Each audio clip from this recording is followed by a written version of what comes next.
Tinoimba madoka zvisvinu yanguva yenhau dzomanhoko muzuva regumi noribodzi mwedzi waChikumi. Wakuru webato reZANU-PF watanga kudzingana. Nozuro kila muurayi zivhu akadzingiwa mubato machemo. Akareketa akati adzingiwa nekuti abvunza chikwereti chache kuna Obeti Mupofu. Chikwereti icho chiri chomari yemamiriyoni ribodzi nochidimbu remadhora ekuAmerica. Wamunangagwa watiwo zuva romusi wegumi noshanu womwedzi uno uwe musi wekuti wanhu titsanye nokunamata. Wakurudzira wanhu kuti wareke kudya kairi pazuva. Zviri bendawa kuti wanhu vazhinji wari kujaba katatu pazuva nokuomerwa noupenyu. Hurumende yakatomutsa mabotso nemagweta. Kureketa kuno pano magweta anopfuura 5 asungiwa musondo rino ratiri.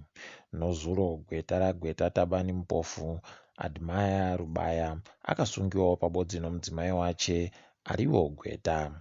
Magweta ese anonga akarimirana muganhu nehurumende pawaiita sowashanda pabodzi pona Chamisa. Kwendo huno tinoimba kuti wanotadza kubudirira. Wamwe wevakuru wekanzuru yomutoko wakasungiwa uye wari kugara mujere kusvikira zuva regumi nopfumbamwe romwedzi uno apo wachazoenda kudarepo kare.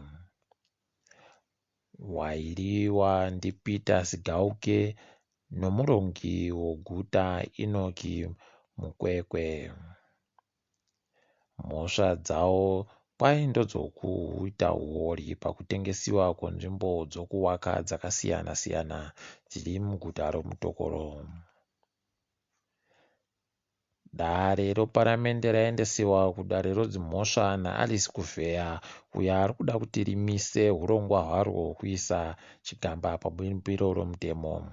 Dare reparamende rakatoisa mutauro wekuti vanhu vagoita makungano nguva ino yodzihwa mupengo.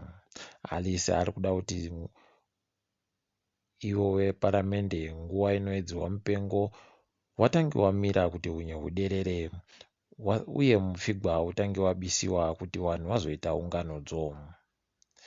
Tiri pamupfigwapo wamunangagwa watiwo wachapa mureketo wavo mangwana kunyika. Tinondoramba takaringa. Kambani yekuBritain yoPremier African Minerals yatenga nzvimbo inokwana mahekita chiuru nochidimbu okucherana nochicherwa chorithiamu.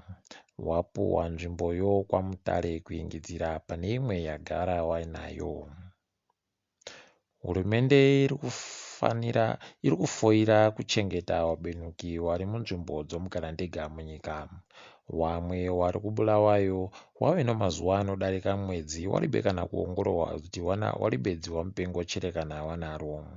Izvi zvazopa kuti vamwe vaite zvokutiza munzvimbodzo, zvazopa futi kuti hurumendeyo itore zvitupa nemapasipoti evanhu vese vari mumugarandega kuti wareke kugotizako.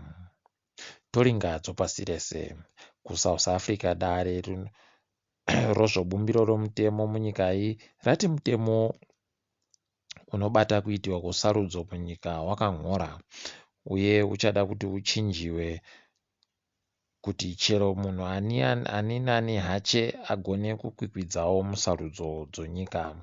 Izvezvi womuparamende pabodzi pono mutungamiri wenyika vanongokwanisa chete kukwikwidza kana vari mumapato. Sangano rokuyamura vanhu roMastercard Foundation riri kuyamura vanhu kuUganda nokuEthiopia kuti wasimukire kubva mukatondo kodzihwa mupengo. Tinondoramba tichishuvira kuti kweduno wasvikewo. Malawi noTanzania dzaringana nesarudzo. KuMalawi sarudzo dzavo dzichatoitiwa mwedzi uno zuva ro23 uye kuTanzania pachine mwedzi mishoma yasara. Wemapato anopikisa kuTanzania wava kutoshira upenyu hwavo kuti vanogona kuvhiringidzwa nomutungamiri wenyika uyo wari kuti ari kutumira vanhu kuvakuba nokuvarova nokuvavhiringidza. Tinondoimba manyepo kana kuti zvichagadzirika. Tiri ipapo nhau dzedu dzoperera pano. Ndini Mhanduwe Nhau.